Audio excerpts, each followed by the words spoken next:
This is Jason from Geek Fever Games, and we'd like to welcome you to Trick Legacy. This game represents a unique blend of traditional trick-taking games, such as Pinochle, Euchre, and Setback, and the newer Legacy-style gaming model, wherein the game evolves and permanently changes from one play to the next.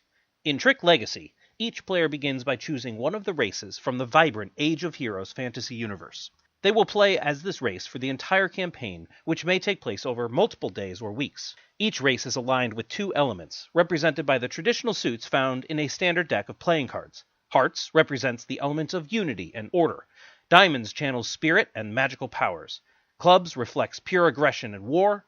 And Spades taps into the powers of darkness and corruption.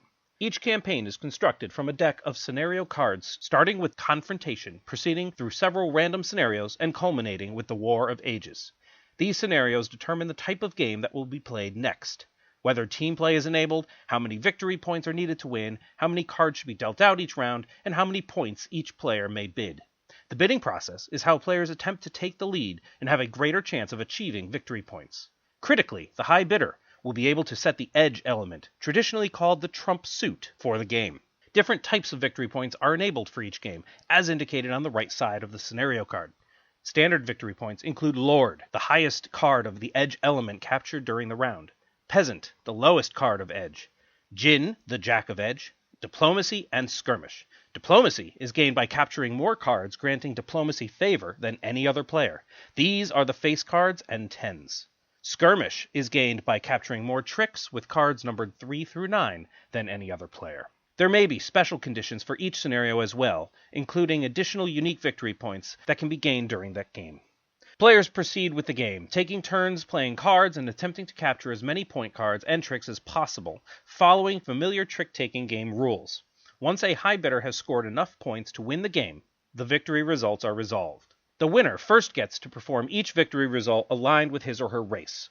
These results allow for adding cards to the play deck from a separate supply, marking cards with a magic marker, and even destroying cards. In this way, the main play deck will be ever evolving from one game to the next, forcing each player to shift their strategies and play styles to match the state of the game, their specific race, and obtained abilities. These abilities are drafted following the victory results from each scenario. Starting with the scenario winner and proceeding in score order, each player will be able to take an ability card or pass in order to further modify the play deck. Abilities grant your race unique special advantages, such as turning your 7s into archers that, when led, can capture anything up to and including a djinn.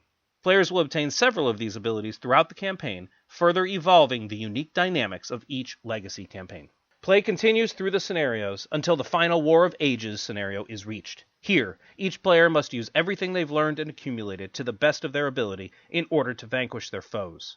Once a player has won the target number of games of the scenario, they emerge as the Grand Legacy winner. Now that you have reached the end of the saga, you can reset and start over again.